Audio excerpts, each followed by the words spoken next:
interesting thing. Oh, actually, Blacktwins using a nunchuck setup. I didn't realize that. I love seeing players who aren't using the standard GameCube controller. Okay. Yeah. I didn't realize he was a Wii Chuck. And if I'm not mistaken, I think Wii Chuck has a little better DI, right? Or was that just sideways Wiimote? I actually Oh, did you not see that tweet? No, yeah. Okay, so before they were actually tweeting out that every controller actually has different like DI percentage living. So like GameCube controller, you would live at 1%. Then you switch to a different controller. The DI was actually a little bit better when you like go down or up. What? Yeah, Smash is funky, man. Smash is wild. What? I didn't know that. That's nuts. It's crazy that like we keep discovering wild things in the nuttiest corners in this game. 3 years right? later. Yeah. It looks like we're going into it onto FD. Or no, this is the button check. Yeah.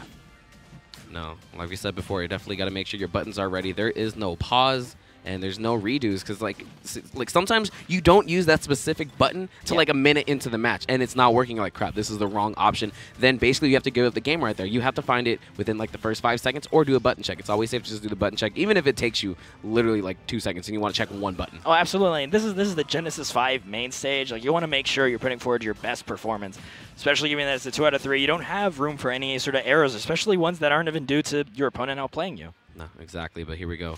I saw Blacktwins end up going and SDing, and it looks like he might be rocking the Cloud right away.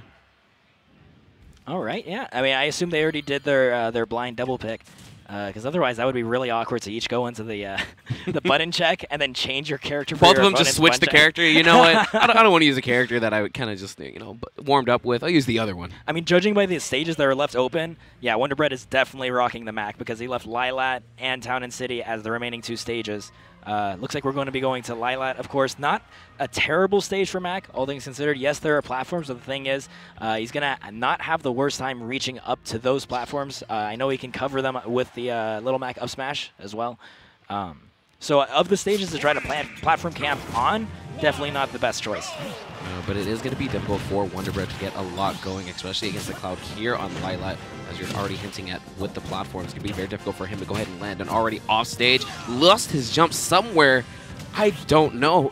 That was 10 seconds, not a scratch on Blacktwins. I mean, you got to be good to be number 2 in your region, right? And especially Canada being such a slept-on country. And my goodness, really putting it on display. Wonderbread, though, looking to make up the difference.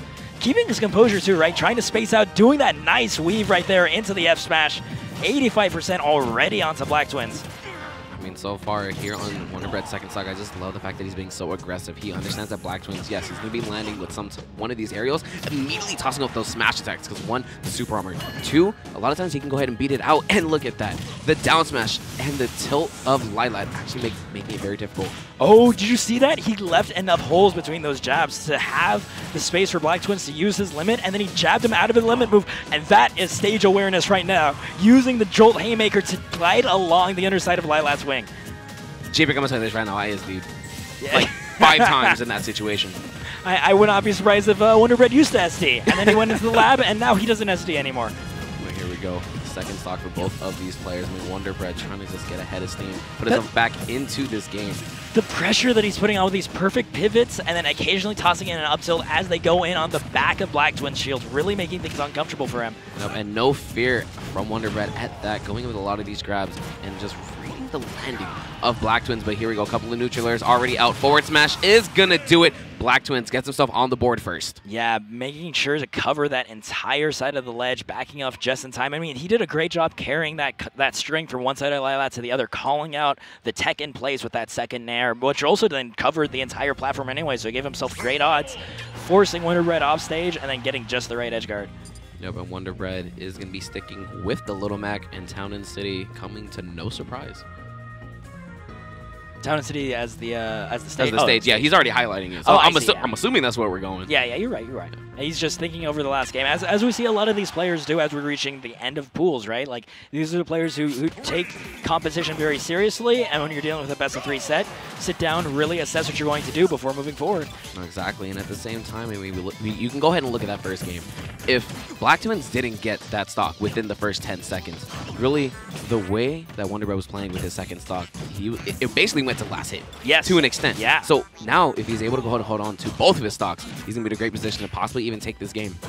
I mean, that's such a tall order to ask for a Mac player, right? When you're playing this glass cannon character where you can get blown up so fast, so hard for a single misstep, making sure you can get maximum value for both your stocks, that is a very serious skill. But there we go, limit activating, right on schedule, not going to end up killing out Blacktwins. No, just putting the intimidation factor into Blacktwins. Now he knows he has to be careful when KO Punch is online for Wonderbread. But again, Wonderbread finds himself off stage. Neutral alert, no. Blacktwins unable to go ahead and edge guard him. Once again, Blacktwins finding this grab, getting off-stage situation and trying to cover that that ledge recovery with the limit. Oh my goodness, never mind, he's just killing him. Yeah, no, I mean, on that last limit attempt, he did it a little bit too late. But, you know, who needs limit where you can go ahead and get yourself a nice little neutral there.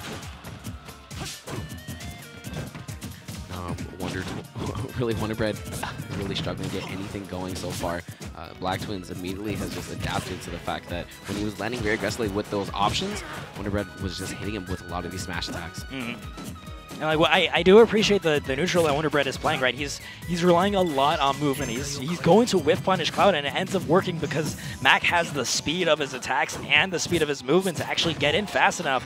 But I mean, you can't really count on being able to whiff punish that many times when your opponent catches on and they start overextending their hitboxes a little bit to catch your baits. Definitely not. I think the biggest difference is the fact that Blacktwins is playing very disciplined. He's not giving Wonderbread really an opening to go ahead and get up in there and look. Just like that, yeah, catches that double jump off the ledge with the back air, and that's going to be it for Wonderbread. He ends up leaving, Blacktwins ends up winning 2-0, moving on out of this pool. Or out of this set, I should say, and then Wonderbread going to be heading down to that loser's bracket. But the thing is, we've seen so many strong players already enter that loser's bracket. It's just the nature of this really stacked field. We have ourselves 600 players from all around the world showing up really hard for this game, so you know